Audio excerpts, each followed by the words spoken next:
अस्सलाम वालेकुम फ्रेंड्स, स्वागत है आपका इस यूट्यूब चैनल जेके स्टडी मटेरियल में। आज हम बात करेंगे आफ्टर 10th क्लास कौन सी स्ट्रीम बेस्ट रहने वाली है। बेनिफिट्स बताऊंगा सभी स्ट्रीम के, और यहाँ पर मेन चीज आपका जो मेन ड्रीम है वो क्या है, उस ड्रीम को कैसे क्रैक किया जाएगा, और उस क्रैक करने के लिए आपको बेस्ट सब्जेक्ट और स्ट्रीम क्या रहने वाली है। क्योंकि स्टूडेंट जो है ह्यूमंस है, रोबोट नहीं है कि वो कुछ भी करेंगे। मेन चीज, दो नाव पर जो सफर करता है वो कभी अपना सफर पूरा नहीं कर पाता। इसलिए आपने एक ही नाव चूज करनी है और अच्छे से मेहनत करना है और वो सफर जो है पूरा करना है। अब जो भी स्ट्रीम चूज करनी है, पहले देखो आपका ड्रीम क्या है। लोगों को देख के अपनी स्ट्रीम नहीं चूज करना, लोगों को देख के अपने सब्जेक्ट चूज नहीं करना। बस ये देखो ड्रीम मेरी कौन सी है, उसको कैसे क्रैक करना है और उसके लिए सब्जेक्ट या स्ट्रीम क्या नीड है। तो अच्छे से ये समझो, इस वीडियो को देखो, फिर अपना यहाँ पर स्ट्रीम जो है उसको चूज करो। तो यहाँ पर हम बात करेंगे, अगर आपका ड्रीम आईएएस आईपीएस केएस है, उसके लिए क्या करना है। अगर आपका यहाँ पर ड्रीम है कि हमें स्टेट लेवल कोई भी गवर्नमेंट जॉब मिले अच्छी खासी, तो उसके लिए क्या करना है। अगर आपका ड्रीम है गवर्नमेंट या प्राइवेट डॉक्टर बनना, उसके लिए क्या आप करना है आपने। अगर आप यहाँ पर पैरामेडिकल स्टाफ नर्स ओटीटी या अदर्स कोई भी यहाँ पर गवर्नमेंट की तरफ से गवर्नमेंट हॉस्पिटल बनना चाहते हैं, उसके लिए क्या करना है। BVSc AH veterinary science animal husbandry के डॉक्टर, जो एनिमल डॉक्टर होते हैं, उसके लिए क्या करना है। अगर आपने गवर्नमेंट इंजीनियर बनना है, देखो इंजीनियर तो बहुत बनते हैं मगर वो फिर उनको बोला जाता है बेरोजगार इंजीनियर, तो उसके लिए गवर्नमेंट इंजीनियर बनने के लिए आपने क्या करना है। एंड जॉब्स, अगर आप कोई ऐसा बंदा है जो बैंक में जॉब करना चाहता है, आईआरएस अकाउंटेंट बनना चाहता है, गवर्नमेंट डिपार्टमेंट में फाइनेंशियल एडवाइजर बनना चाहता है, इवन जहां पर साथ में पायलट का अलग भी बोलूंगा, और जो सिविल जज, prosecutor, legal officer, advocate, cyber law, इसके लिए क्या करना है। और अगर आपका ड्रीम जॉब जो है पायलट है, उसके लिए क्या करना है। अगर आप टीचर्स लेक्चर जो हैं गवर्नमेंट स्कूल में, हायर सेकेंडरी में, उसके लिए क्या करना है। अगर आप प्रोफेसर गवर्नमेंट कॉलेज में बनना चाहते हैं तो उसके लिए क्या करना है। पुलिस कांस्टेबल अगर आप बनना चाहते हो तो उसके लिए आपने क्या करना है। तो इन सभी के बारे में मैं डिटेल में बताऊंगा। अगर आपका ड्रीम जो है वो है आईएएस बनना, आईपीएस बनना, केएस बनना, इसमें क्या होता है, आप डीएसपी पुलिस में बन सकते हो, एसडीएम बन सकते हो, कलेक्टर, डीसी डिप्टी कमिश्नर, तहसीलदार। तो ये मेन चीजें आ जाती हैं, क्योंकि जो भी मेन कंट्रोल होता है वो इसी के अंडर होता है। डॉक्टर वॉक्टर इंजीनियर कुछ नहीं होते, जो मेन होते हैं वो यही होते हैं। तो इसलिए अगर आपका ड्रीम ये है, इसके लिए आप क्या कर सकते हो। जैसे ही आपकी ग्रेजुएशन कंप्लीट होती है, आपको यूपीएससी एग्जाम देना होता है। उसमें प्रीलिम्स होता है जिसमें आपको जनरल टेस्ट देना होता है, उसमें पॉलिटी, हिस्ट्री, ज्योग्राफी, इकोनॉमिक्स होता है, वो पास करना होता है। उसके बाद आपका यहाँ पर साथ में basic math, 8th to 10th class का बेसिक मैथ पूछा जाता है। बेसिक थोड़ी बहुत साइंस होती है 8th to 10th की। फिर उसके बाद मेंस एग्जाम होता है जिसमें जनरल स्टडी के 4 पेपर होते हैं। जनरल स्टडी मतलब यही चीजें, इसके 4 पेपर, एंड ऑप्शनल 2 पेपर होते हैं। ऑप्शनल भी आप यहाँ से चूज कर सकते हो। अब मेन चीज यहाँ पर कंक्लूजन इसमें क्या आया, कंक्लूजन ये आया, अगर आप आईएएस आईपीएस केएस वगैरह बनना चाहते हो तो आपको फोकस करना है पॉलिटी पे, हिस्ट्री पे, जियोग्राफी पे, इकोनॉमिक्स पे, इनकी एनसीईआरटीज पे। तो सिंपली आप आर्ट्स चूज करो और यहाँ पर फोकस करो इन सब्जेक्ट्स पे। देखो मैं ये नहीं बोलूंगा कि मेडिकल वाला या यहाँ पर जो नॉन मेडिकल वाला, कॉमर्स वाला स्टूडेंट्स यहाँ पर आईएएस आईपीएस केएस नहीं बन सकता। बन वो भी सकते हैं, उनको एक्स्ट्रा मेहनत करनी पड़ेगी, मगर क्योंकि वहां पर जो आपका सिलेबस है पॉलिटी, हिस्ट्री, ज्योग्राफी, इकोनॉमिक्स, इन पे ही फोकस करना है। अगर आप आर्ट्स लेकर इन पे फोकस कर सकते हो, मेहनत कर सकते हो, आप अपनी 11th में ये सब्जेक्ट चूज करो, पॉलिटी, हिस्ट्री, ज्योग्राफी, इकोनॉमिक्स, फिर इन पे अच्छे से मेहनत करो। जब आप 11th 12th पूरा कवर करोगे, आपका एनसीईआरटीज ये कवर होगा। फिर आप जब ग्रेजुएशन में जाओगे, कंटिन्यू अपने ये सब्जेक्ट्स लेकर, या इनमें से कोई भी सब्जेक्ट 2 चूज करके, जब आपका ग्रेजुएशन भी हो जाएगा तो यहाँ से आपके 2 मेन सब्जेक्ट भी बन जाएंगे जो ऑप्शनल आपको लगेंगे। यहाँ से सब कुछ बनता जाएगा। आपका यहाँ पर आर्ट्स होगा, उसके लिए ज्यादा मेहनत करने की जरूरत नहीं पड़ेगी। आर्ट्स के साथ साथ आप कैसे अपना कुछ टाइम निकालें ताकि आप प्रीवियस क्लासेस के 6th to 10th क्लास का भी एनसीईआरटी कवर करें, और साथ में आप यहाँ पर जो करंट अफेयर है उसको भी कवर करें, उस पर अलग से वीडियो आ जाएंगे। तो मेन यहाँ पर चूज आपको आर्ट्स करना है और फोकस करना है इन सब्जेक्ट्स पे जो यहाँ पर मेंशन है। तो अगर आपका ड्रीम ये है आईएएस आईपीएस केएस एसडीएम बनना, कलेक्टर बनना, ये चीजें बननी, तहसीलदार बनना, तो ये सबसे बेस्ट है और आपको ये चीज करनी है। सेकंड चीज आती है, अगर आपका ड्रीम है स्टेट लेवल गवर्नमेंट जॉब्स हासिल करना, जैसा कि जम्मू एंड कश्मीर में अगर हम बात करें लास्ट 2 ईयर की, अबाउट 20,000 यहाँ पर स्टेट लेवल जॉब्स जो हैं वो यहाँ पर मिली हैं स्टूडेंट्स को, 20,000 प्लस मिली हुई है। अब वो 20,000 प्लस ज्यादा किसको बेनिफिट हुआ है, मैं यहाँ पर बोलूंगा जो 90% बेनिफिट हुआ यहाँ पर भी 8 स्टूडेंट्स को हुआ है। पहले तो आपको अगर स्टेट लेवल गवर्नमेंट जॉब हासिल करनी है, बहुत सी जॉब्स होती हैं। आप अपने एरिया में देखो, गवर्नमेंट एम्प्लॉय होते हैं, बिना काम के भी बहुत से पैसा लेते हैं। अब इनकी सैलरी 40,000 से स्टार्ट होती है मंथली, उससे फिर मतलब टाइम टू टाइम जो है इनकी इंक्रीज होती जाती है। अब यहाँ पर क्या करना होता है, आपकी जैसी ग्रेजुएशन होती है उसके बाद जेकेएसएसबी का एग्जाम देना होता है। 95% टाइम जनरल टेस्ट होता है। जनरल टेस्ट में वही polity, history, geography, economics, basic mathematics, basic science वगैरह पढ़ना है। तो बस आपने वो एक ही एग्जाम देना होता है। उसमें अगर आपके अच्छे पॉइंट हैं, जिस तरीके से सीट्स वगैरह हैं, आपकी यहाँ पर सिलेक्शन हो जाएगी। तो सिलेक्शन किन स्टूडेंट्स की होगी, जिन्होंने ज्यादा फोकस किस पे किया होगा, polity, history, geography, economics, basic math और बेसिक साइंस के लिए आपको 11th की तो नीड ही नहीं है ना, आपको नीड है उसके बाद पॉलिटी, हिस्ट्री, ज्योग्राफी, इकोनॉमिक्स पढ़ने की। तो इसलिए 95% ये होता है, क्योंकि यहाँ पर मैं आपको ये बोलूँ 5% का क्या सिस्टम सीन है, 5% का क्या सीन है, ये थोड़ा बहुत कभी कभार कुछ लिमिटेड ऐसी जॉब्स आती हैं जो यहाँ पर जैसा कि कॉमर्स स्टूडेंट्स के लिए आई हैं अकाउंटेंट की, तो वो सिर्फ कॉमर्स स्टूडेंट्स को ज़्यादा बेनिफिट हो जाएगा क्योंकि उनका जो सिलेबस है उसमें ज़्यादा होता है ये उनमें भी जनरल टेस्ट है, मगर कॉमर्स वालों को थोड़ा बेनिफिट होता है। इसलिए 95% टाइम यही है कि आपका ग्रेजुएशन के बाद जनरल टेस्ट होता है, जो यही पॉलिटी, हिस्ट्री, ज्योग्राफी, इकोनॉमिक्स पे। तो अगर आपको ये चीज़ है कि हम ग्रेजुएशन करें उसके बाद गवर्नमेंट जॉब मिल जाए, हम उसके लिए ही पढ़ें, तो यहाँ पर भी आपने फोकस करना है पॉलिटी, हिस्ट्री, ज्योग्राफी, इकोनॉमिक्स पे। तो गवर्नमेंट जॉब में Jammu and Kashmir JK police में अगर आप यहाँ पर सब इंस्पेक्टर बनना चाहते हो तो सब इंस्पेक्टर के लिए भी यही सिस्टम रहेगा। तो आपने आर्ट्स चूज करना है और अपनी इसी स्ट्रीम पर फोकस करना है, मेहनत करनी है, सिर्फ टाइम वेस्ट नहीं करना है। तो यहाँ पर आपके लिए ये कंक्लूजन है। अब अगर आपका ड्रीम है डॉक्टर बनना, डॉक्टर यहाँ पर गवर्नमेंट डॉक्टर भी, प्राइवेट डॉक्टर भी, देखो मैं क्यों नहीं मतलब बोलता कि बाकी यहाँ पर स्ट्रीम में भी गवर्नमेंट या प्राइवेट, अगर आप किसी जगह मतलब कोई इंजीनियर है तो जम्मू एंड कश्मीर में इंजीनियर का स्कोप इतना प्राइवेट में नहीं है, जम्मू एंड कश्मीर में इतना नहीं है, इसलिए हम उसको सिर्फ अगर देखें तो गवर्नमेंट का देख सकते हैं। अगर प्राइवेट का देखें, एक बंदा इंजीनियर या जैसे उसने किया तो वो इंजीनियरिंग करके समझो बेकार ही बैठा है, बहुत से इंजीनियर देखें जो ऐसे बेकार बैठे। मगर डॉक्टर का क्या होता है, जैसे उसने डॉक्टरी कंप्लीट की तो वो किसी न किसी प्राइवेट हॉस्पिटल में जा सकता है, क्योंकि वो तो नीड पड़ती है, इतनी इंजीनियर की नीड नहीं पड़ती जितनी डॉक्टर्स की पड़ती है। इसलिए हम इंजीनियर को या किसी और जॉब वाले को प्राइवेट या गवर्नमेंट नहीं बोल, हम ये नहीं बोल सकते ये बंदा आईएएस यहाँ पर गवर्नमेंट बने या प्राइवेट बने, क्योंकि वहां पर तो नीड ही नहीं पड़ेगी ना प्राइवेट की। तो यहाँ पर डॉक्टर्स की प्राइवेट भी नीड पड़ती है, गवर्नमेंट भी नीड पड़ती है। अब अगर आपका ड्रीम है डॉक्टर बनना, गवर्नमेंट या प्राइवेट, इसके लिए थोड़ा प्रोसेस भी देख लो। आपको 10th के बाद सिंपली पीसीबी ही चूज करना है, क्योंकि आपको 11th-12th में वो पढ़ना है। फिर उसके बाद यूजी नीट क्रैक करना है, 5.5 ईयर आपने एमबीबीएस की डिग्री करनी है, आपका नीट क्रैक हो जाएगा। आपने जैसी 5.5 ईयर के एमबीबीएस यहाँ पर क्रैक किया, और यहाँ पर गवर्नमेंट डॉक्टर सिर्फ एमबीबीएस वाले नहीं बनते, बीएमएस वाले बनते हैं, आयुर्वेदिक मेडिसिन एंड सर्जरी जिनका भी होता है वो भी यहाँ पर डॉक्टर गवर्नमेंट बनते हैं। गवर्नमेंट डॉक्टर के लिए उनके लिए भी पोस्ट नहीं आती है। तो अब यहाँ पर जब आपका एमबीबीएस या बीएमएस हो गया, कंप्लीट हो गया ये वाला डिग्री, सिंपली जो बेस है, तो आप एलिजिबल हो जाते हो गवर्नमेंट डॉक्टर के लिए अप्लाई करने के लिए। इसको मेडिकल ऑफिसर बोलते हैं। तो यहाँ पर क्या होता है, जम्मू एंड कश्मीर में जेकेपीएससी जो है वो पोस्ट निकालता है, जेकेपीएससी की तरफ से पोस्ट निकलता है कि हमें फॉर एग्जांपल 100 यहाँ पर मेडिकल ऑफिसर की नीड है, मतलब 100 डॉक्टर की नीड है, वहाँ पर सिर्फ एमबीबीएस या बीएमएस वाले स्टूडेंट्स एलिजिबल हैं। तो अगर सिर्फ एमबीबीएस वाले हुए तो एमबीबीएस का होगा, या सिर्फ बीएमएस वाले भी हो सकते हैं, या बोथ हो सकते हैं। तो 100 पोस्ट के लिए निकला। तो यहाँ पर आप एक चीज़ देख सकते हो, कोई स्टूडेंट ये होता है ना कि हमने नीट किया तो हम बस डॉक्टर बन गए, ऐसा नहीं होता है। तो अब यहाँ पर एमबीबीएस बीएमएस वाला एलिजिबल होता है गवर्नमेंट डॉक्टर के फॉर्म भरने के लिए। फिर पता नहीं कि फिर 100 सीट्स के लिए कितने स्टूडेंट्स ने फॉर्म भरा है, फिर कितने सेलेक्ट होते हैं, फिर वो गवर्नमेंट डॉक्टर बनते हैं। एक हो गया ये। फिर आपको नीट में भी मेहनत करनी पड़ती है। आपका नीट कंप्लीट हुआ, फिर एमबीबीएस कंप्लीट हुआ, एमबीबीएस के बाद आपको यहाँ पर पीजी नीट भी करना पड़ता है एमएस और एमडी के लिए। आपने देखा होगा एमएस और एमडी। तो यहाँ पर प्राइवेट जॉब के लिए मैं सिंपली बोलूंगा, अगर किसी को प्राइवेट यहाँ पर डॉक्टर बनना है तो उसके लिए एमबीबीएस इनफ नहीं है। एमबीबीएस सिर्फ करके आप जाओगे तो आपके लिए इनफ नहीं है किसी भी यहाँ पर प्राइवेट हॉस्पिटल में, क्योंकि एमबीबीएस करके अगर आप किसी हॉस्पिटल में जाओगे, पहले नंबर पे आपको प्राइवेट हॉस्पिटल जल्दी एक्सेप्ट नहीं करेगा कि आप तो सिर्फ एमबीबीएस है। वहाँ पर एमएस एमडी होना चाहिए, क्योंकि आप किसी एक फील्ड में मास्टर होने चाहिए। जैसा कि आप जाओगे, हमें तो प्रॉब्लम है नोज या कान को, ऐसा कुछ मसला है, हम ईएनटी के पास जाते हैं। अब सिंपल एमबीबीएस वाले के पास तो जा नहीं सकते, हम ढूंढेंगे ईएनटी कौन है, इसमें स्पेशलिस्ट कौन है। हमें स्टोमिक पेन है, हम उस स्पेशलिस्ट के पास जाएंगे, हमें कोई और पेन है, हम उस स्पेशलिस्ट के पास जाएंगे। तो एमएस और एमडी गवर्नमेंट हॉस्पिटल में तो चलता है, चलो जी इसने तो एमबीबीएस किया था या बीएमएस किया था, अब गवर्नमेंट डॉक्टर का फॉर्म भरा, अब वो तो हो गया सिलेक्ट, तो गवर्नमेंट डॉक्टर बन गया। मगर यहाँ पर प्राइवेट हॉस्पिटल में जाने के लिए आपको एमएस एमडी बहुत मतलब ज़रूरी है, एमबीबीएस की इतनी फिर वैल्यू नहीं रहती। तो सिंपली आपने क्या करना है, पीसीबी चूज करना है अपनी स्ट्रीम आफ्टर 10th, तो आपका काम बन जाएगा। फिर आपको इस तरीके से मेहनत करनी है। अगर आप में से कोई students paramedical staff, staff nurse, OT and other, देखो डॉक्टर तो हॉस्पिटल में होते हैं, तो डॉक्टर के साथ आपको पैरामेडिकल स्टाफ की नीड पड़ती है, स्टाफ नर्स की पड़ती है, ओटीटी ऑपरेशन थिएटर में सिर्फ डॉक्टर नहीं होता, उसके पास बाकी टीम भी होती है, तो वो जो है उनको अलग से एग्जाम क्रैक करना होता है।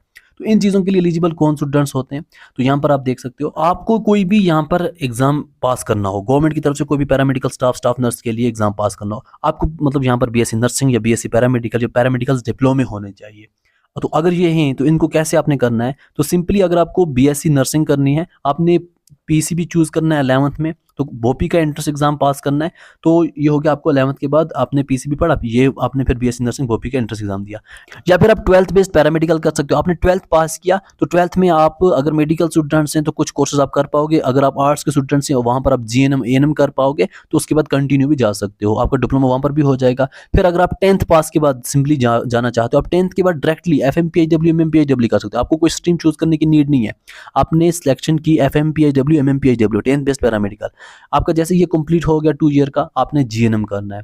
जीएनएम जैसे ही आपका कंप्लीट हो गया, आप जीएनएम के बाद पोस्ट बेसिक बीएससी नर्सिंग कर सकते हो। पोस्ट बेसिक बीएससी नर्सिंग और बीएससी नर्सिंग बोथ सेम है और दोनों डिग्रीज है। तो यहाँ पर आप सिंपली 2 तरीके से अपना जो नर्सिंग का प्रोग्राम है वो कर सकते हो। अगर आपको डॉक्टर्स ऑफ एनिमल्स, देखो यहाँ पर जैसा इंसानों के डॉक्टर ऐसे एनिमल्स के डॉक्टर की भी नीड पड़ती है गवर्नमेंट में भी, तो आपने BVSCH veterinary science and animal husbandry वगैरह में करना है। तो इसमें क्या करना है, आपने पीसीबी चूज करना है आफ्टर 10th। फिर 12th के बाद आपको स्कास्ट का एंट्रेंस एग्जाम देना होता है। स्कास्ट जम्मू, स्कास्ट कश्मीर अलग अलग हैं। तो यहाँ में आपको 5.5 ईयर का BVSC डिग्री मिलती है। जैसे आपके पास ये डिग्री कंप्लीट होगी, फिर आपने वेट करना है कब यहाँ पर गवर्नमेंट की तरफ से जॉब आएगी। जब जॉब आएगी तो आपने वहाँ पर फॉर्म फिल करना है। वहाँ पर बोला जाएगा हमें वेटरनरी साइंस या फिर हम सिंपली BVSC में डॉक्टर चाहिए, तो वहाँ पर बंदे का 5.5 ईयर का BVSC डिग्री होना चाहिए। तो वहाँ पर आप एलिजिबल हो जाओगे, आप फॉर्म फिल करोगे, मेहनत करोगे, तो वहाँ पर आप जाके जॉब हासिल कर सकते हो। तो ये हुआ BVSC स्टूडेंट्स के लिए। अब बात करते हैं गवर्नमेंट इंजीनियर्स की। देखो इंजीनियर्स तो बहुत होते हैं, आप जाओगे इंजीनियरिंग वगैरह करोगे हर जगह से, कश्मीर में होती है, कश्मीर के बाहर होती है, जम्मू में होती है, हर जगह होती है। अब मेन जो फायदा है वो गवर्नमेंट इंजीनियर का है। देखो मैं बोलूँगा प्राइवेट इंजीनियर का भी है। प्राइवेट इंजीनियर आप मतलब जो भी हो, प्राइवेट इंजीनियर बन के किसी भी जगह आपको अच्छा खासा मतलब पैसा मिल रहा है, तो आपको फिर यहाँ पर ऑलमोस्ट जम्मू एंड कश्मीर से बाहर ही रहना पड़ेगा। तो जम्मू एंड कश्मीर से बाहर रह के ही काम करना पड़ेगा, अपनी फैमिली से दूर रहना पड़ेगा। एक तो वहाँ का जो इतना पैसा नहीं होता जो आपको ईयरली मिलता है, जितना आपको गवर्नमेंट इंजीनियर घर बैठे मिल जाता है। गवर्नमेंट इंजीनियर में JEE की पोस्टें आती हैं, जैसा कि जूनियर इंजीनियर हम बोलते हैं, असिस्टेंट इंजीनियर बोलते हैं हम इनको, और इनका अच्छा खासा सैलरी भी होता है गवर्नमेंट की तरफ से। तो इसके लिए एलिजिबिलिटी क्या होती है, अगर आपका ड्रीम है कि हम गवर्नमेंट इंजीनियर बने, तो इसके लिए एलिजिबिलिटी क्या है, आपको यहाँ पर 2 तरीके हैं यहाँ पर भी करने के। पहला तरीका है आपको BTech करना है, उसके बाद MTech करना है, या फिर आप 3 ईयर का डिप्लोमा कर सकते हो civil engineering JKS board polytechnic में। तो इसमें आप दोनों टाइप में एलिजिबल हो जाओगे। जूनियर इंजीनियर में, असिस्टेंट इंजीनियर में आपको BTech करना ही है। अब BTech के लिए आपने क्या करना है, 10th के बाद आपने PCM चूज करना है, फिजिक्स केमिस्ट्री मैथ। फिर आपने 12th करना है। 12th के बाद आपने JEE मेन एग्जाम देना है, या अब JEE मेन एग्जाम देना है बड़ी बड़ी कॉलेज चूज करने के लिए, या फिर JK बोपी के एंट्रेंस एग्जाम देना है, वहाँ पर भी इंजीनियरिंग होती है। तो ये आपके पास 2 ऑप्शन आ जाते हैं, JEE मेन या JK बोपी के एंट्रेंस एग्जाम फॉर इंजीनियरिंग। तो जैसे आप इंजीनियरिंग करोगे, आपका BTech कंप्लीट हो जाएगा। BTech के बाद आप जूनियर इंजीनियर के लिए एलिजिबल हो जाओगे, और यहाँ पर आपका फिर फायदा ही है। फिर इंजीनियरिंग के लिए सेकंड ऑप्शन भी, आप ये नहीं चाहते नहीं कौन पढ़ेगा 11 12th उसमें ये पढ़ना वो पढ़ना, आप सिंपली 10th के बाद पॉलिटेक्निक का 3 ईयर का डिप्लोमा कर सकते हो। आपका डिप्लोमा जैसे ही कंप्लीट हुआ, आप डायरेक्ट एडमिशन कर सकते हो BTech के 3rd सेम में। तो यहाँ पर आपका यहाँ पर 10th के बाद पॉलिटेक्निक का डिप्लोमा, उसके बाद direct admission to BTech 3rd semester. तो अब यहाँ पर जैसी 3rd सेमेस्टर मिली, फिर उसके बाद बाकी स्टूडेंट्स के साथ आपका भी BTech कंप्लीट हो जाएगा। तो आप अगर आपने सिर्फ 3 ईयर का डिप्लोमा किया तब भी आप एलिजिबल हो यहाँ पर। अगर आपका यहाँ पर BTech चाहिए तो आप ये चीज़ करके, आपको यहाँ पर 2 ऑप्शन है। अब यहाँ पर आपके लिए क्या है, या तो आप पॉलिटेक्निक का डिप्लोमा करो 10th के बाद, या फिर आप वही PCM चूज करो, उसके बाद वो अपना जो काम है वो कंटिन्यू करो।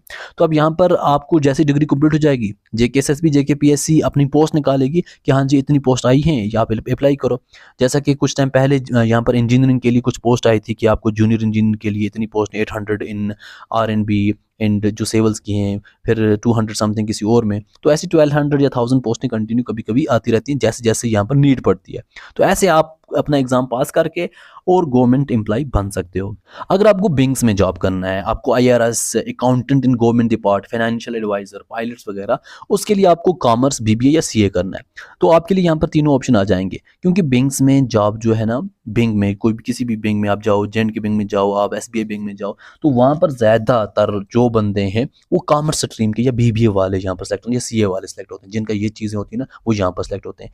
तो या फिर अगर आप अकाउंटेंट देखें, गवर्नमेंट डिपार्टमेंट में, हर गवर्नमेंट डिपार्टमेंट में अकाउंटेंट होता है, 2 अकाउंटेंट होते हैं, या एक अकाउंटेंट होता है, हर डिपार्टमेंट होता है जो इनकी बहुत सी चीज़ें हैंडल करता है। एजुकेशन डिपार्टमेंट भी अकाउंटेंट होता है, हर डिपार्टमेंट में आपको अकाउंटेंट मिलेगा। तो उसके लिए आपका कॉमर्स BBA या CA होना चाहिए। तो इसलिए कॉमर्स स्ट्रीम के भी बहुत से बेनिफिट, और भी बहुत से बेनिफिट हैं, आगे हम बात करते हैं। अगर आपको सिविल जज, prosecutor, legal officer, advocate, cyber law इनमें जाना है, आपका ड्रीम है हम ऐसा बने, हम जज बने, हम प्रोसिक्यूटर बने, हम लीगल ऑफिसर बने, हम एडवोकेट बने, हम साइबर लॉ, तो इसके लिए आपके पास दो ऑप्शन, या तो बीएलएलबी या एलएलबी। तो दोनों सेम होते हैं। बीएलएलबी जो होती है वो आपको 12th के बाद करना होता है, एलएलबी जो है वो आपको ग्रेजुएशन के बाद करना होता है। 12th के बाद वाला 5 ईयर का होता है, ग्रेजुएशन के बाद वाला 3 ईयर का होता है। अब इसके लिए आपको क्या होता है, एंट्रेंस एग्जाम मैंडेटरी होता है। जैसा कि आप अगर किसी भी यूनिवर्सिटी में जाओगे लॉ करने के लिए, आपको पहले एंट्रेंस एग्जाम देना है। Entrance exam simple general test होता है, और जनरल टेस्ट के लिए आपको आर्ट्स चूज करना होता है, क्योंकि जैसा मैंने आपको ऑलरेडी ऊपर बोला, बाकी स्टूडेंट्स के लिए भी होता है, उनको मेहनत ज़्यादा करनी पड़ेगी, आर्ट्स स्टूडेंट्स वाले मेहनत कम करेंगे। तो आपको क्या करना है, 10th के बाद आर्ट्स चूज करना है, पॉलिटी, हिस्ट्री, जियोग्राफी, इकोनॉमिक्स इनमें से सब्जेक्ट चूज करो, फिर आप 12th के बाद ला करो या ग्रेजुएशन के बाद ला करो, वो आपकी मर्जी। अगर आपका ड्रीम है हम पायलट बने, क्योंकि बहुत से स्टूडेंट्स का होता है ड्रीम पायलट बने, तो पायलट आपका दो तरह का होता है। एक होता है कमर्शियल पायलट, जिसको हम बोलेंगे सिंपली प्राइवेट, एक होता है इंडियन एयरफोर्स में कमर्शियल, जैसा कि एयर इंडिया और बहुत से आप देख सकते हो ना, हम श्रीनगर से कहीं मतलब जाएंगे जहाज़ में, तो उसमें जो पायलट होते हैं उनको हम कमर्शियल पायलट बोलते हैं। तो या फिर दूसरा होता है इंडियन एयरफोर्स, जो गवर्नमेंट के होते हैं। गवर्नमेंट के पायलट यहाँ पर ऑलमोस्ट जो हैं वो एयर इंडिया फोर्स में होते हैं, इंडियन एयरफोर्स में। तो अब उसमें क्या होता है, आपको एनडीए एग्जाम पास करना होता है। अब एनडीए एग्जाम, इंडियन एयरफोर्स में जाने के लिए आपको फिजिक्स और मैथ होना चाहिए 12th में, तब आप जाके एनडीए एग्जाम दोगे। अगर आपको ऑफिशियली इंडियन एयरफोर्स में जाना है, 10th के बाद फिजिक्स मैथ वाली स्ट्रीम चूज करो, उसके बाद एनडीए एग्जाम दो, फिर उसके बाद इंडियन एयरफोर्स में। अगर आपको कमर्शियल पायलट बनना है तो आपको एविएशन का कोर्स करना पड़ता है। उसमें आप यहाँ पर नॉन मेड या कॉमर्स स्टूडेंट्स दोनों एलिजिबल हैं। आपको या फिर बीएससी एविएशन करना होता है या बीबीए एविएशन करना होता है, दोनों कर सकते हैं।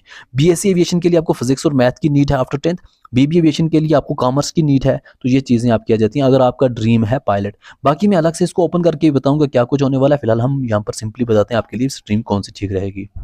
अब हम बात करते हैं टीचर या लेक्चरर इन गवर्नमेंट स्कूल्स। अगर आपका ड्रीम है हम गवर्नमेंट स्कूल में लेक्चरर या टीचर बने, तो सबसे पहले मैं आपको ये बोलूंगा कम से कम अपने बच्चों को, अपने भाई बहनों को जाके गवर्नमेंट स्कूल में छोड़ो, तब जाके वैकेंसी क्रिएट होगी। अगर वहाँ नहीं छोड़ोगे, प्राइवेट में छोड़ोगे, तो ऑटोमेटिकली वैकेंसी क्रिएट ही नहीं होगी। फिर भी अगर आपको ये लगता है तो आपको क्या करना है, यहाँ पर अपना फेवरेट सब्जेक्ट चूज करना है 10th के बाद। अब ऐसा नहीं जी आप वो सब्जेक्ट चूज करो, यहाँ पर आप कोई भी अपना फेवरेट सब्जेक्ट चूज कर सकते हो। फिर आपने उस सब्जेक्ट पे फोकस करना है, अपनी ग्रेजुएशन कंप्लीट करनी है। फिर उसके बाद आपने यहाँ पर उसमें बीएड करना है और पीजी करनी है। तो फिर उसके बाद वो जब भी यहाँ पर पोस्ट उसके बाद आएंगी, आपने वेट करना है। तो आप यहाँ पर जेकेएसएसबी का एग्जाम होगा या पीएससी का एग्जाम होगा, तो आप वो क्रैक कर पाओगे उसके बाद। तो मेन चीज़ आपको है फोकस। अब जैसा आप बोलोगे अब हम कैसे चूज करें, आप अभी 10th में हो, आपको लग रहा है हमें जी पॉलिटिकल साइंस ही स्ट्रांग लग रही है, पॉलिटिकल साइंस रखो, बाकी इजी सब्जेक्ट चूज करो, उसके साथ मेहनत करो, फोकस करो, कंटिन्यू जाओ। जब उसके बाद आप मेहनत करोगे, उसी में ग्रेजुएशन करोगे, उसमें आपका पोस्ट ग्रेजुएशन भी हो जाएगा, तो उसमें आप जब एग्जाम दोगे दे पाओगे। ऐसे अब आप अपना कोई भी सब्जेक्ट चूज करो, उर्दू चूज करो, कश्मीरी चूज करो, क्योंकि जॉब्स तो फिर सब में आनी है, किसी न किसी में आ जाएगी। तो मेन चीज़ होती है फोकस करना। ऐसी स्टडी करना छोड़ देना, उससे कुछ फायदा नहीं होने वाला। तो आपको फोकस करना पड़ेगा। तो आपको यहाँ पर क्या है, स्ट्रीम क्या चूज करनी है, जो आपका फेवरेट सब्जेक्ट है उसके साथ जाओ। अगर आपका ड्रीम है प्रोफेसर इन गवर्नमेंट कॉलेज, तो गवर्नमेंट कॉलेज में प्रोफेसर बनना, या फिर दूसरा चीज़ कोचिंग इंस्टीट्यूट में जो वहाँ पर पढ़ाते हैं वो वाले प्रोफेसर टीचर्स बनना, तो दोनों के लिए यहाँ पर मेरे हिसाब से सेम एलिजिबिलिटी है। आफ्टर 10th आपको यहाँ पर भी फेवरेट सब्जेक्ट चूज करना है, ग्रेजुएशन करनी है, या फिर आप ऑनर या इंटीग्रेटेड के थ्रू करो। उसके बाद आपने पीजी करना है, पोस्ट ग्रेजुएशन। पीजी जैसे किया, आपने नेट एग्जाम क्रैक करना है। नेट आपका जैसे हुआ, या फिर आप पीएचडी कर सकते हो, नेट या पीएचडी। नेट आप करोगे, आप असिस्टेंट प्रोफेसर के लिए एलिजिबल हो जाओगे, पीएचडी करोगे आप असिस्टेंट प्रोफेसर के लिए एलिजिबल हो जाओगे। जब आपका नेट या पीएचडी क्रैक है, फिर आपको वैकेंसी आएगी जेकेपीएससी की तरफ से कि हाँ जी, एग्जाम्पल के तौर पे आपने फिजिक्स में यहाँ पर किया हुआ है पीएचडी या नेट पूरा यहाँ पर फिजिक्स की तरफ से गए, तो फिर आपको आएगा फिजिक्स में हमें इतने प्रोफेसर की नीड है, 100 प्रोफेसर की नीड है पूरे जम्मू एंड कश्मीर की कॉलेज में। तो आपने जेकेपीएससी का फॉर्म फिल करना है, फिर उसी हिसाब से आपको एग्जाम होगा, उसी हिसाब से चीज़ें पूछी जाएंगी, तो आपका फिर एग्जाम क्रैक हो गया, आप प्रोफेसर बन जाओगे गवर्नमेंट कॉलेज में। तो उसके लिए क्या है, आपने अपनी फेवरेट स्ट्रीम चूज करनी है जिसमें आपको ज़्यादा बेनिफिट लगे, जिसमें आपको ज़्यादा इंटरेस्ट हो। अब यहाँ पर स्कोप ऑटोमेटिकली क्रिएट हो जाएगा, मगर आपकी मेहनत की यहाँ पर बात आएगी। अब यहाँ पर कुछ स्टूडेंट ऐसे भी होते हैं जो बोलते हैं चलो जी कोई गवर्नमेंट जॉब ही मिल जाए, हमें पुलिस कांस्टेबल की जॉब मिल जाए, उसके लिए हमने क्या करना है। तो पुलिस कांस्टेबल अगर आपने जाना है, पुलिस कांस्टेबल बनना है, तो उसमें आपको 10th पास करना है। 10th पास स्टूडेंट्स एलिजिबल होते हैं, फिर आपको रेस होता है, फिर आपका फिजिकल वगैरह चीज़ें चेक होती हैं, तो उसके बाद आप ये चीज़ें एलिजिबल हो जाते हो। पुलिस कांस्टेबल के लिए आपके पास मेन चीज़ होती है 10th पास ही करना। 10th पास हो तो उसके बाद आप एलिजिबल हो। उसके बाद आपको जनरल यहाँ पर स्टडी, जनरल नॉलेज के बारे में क्वेश्चन होते हैं, फिर आपको रेस होता है, ये चीज़ें होती है। तो उसके बाद आप एलिजिबल हो जाते हो। अब यहाँ पर ये आप तक है कि आप कौन सा स्ट्रीम चूज करोगे, कौन सा सब्जेक्ट आपने चूज करना है और आपकी ड्रीम कौन सी है। तो ड्रीम देखो और सब्जेक्ट चूज करो। एंड लोगों को देख के अपना सब्जेक्ट मत चूज करो कि उसने वो रखा है, इसने ये रखा है, मैं भी ये रखूं, मैं भी वो रखूं। तो इसलिए अपनी ड्रीम देखो और सब्जेक्ट चूज करो।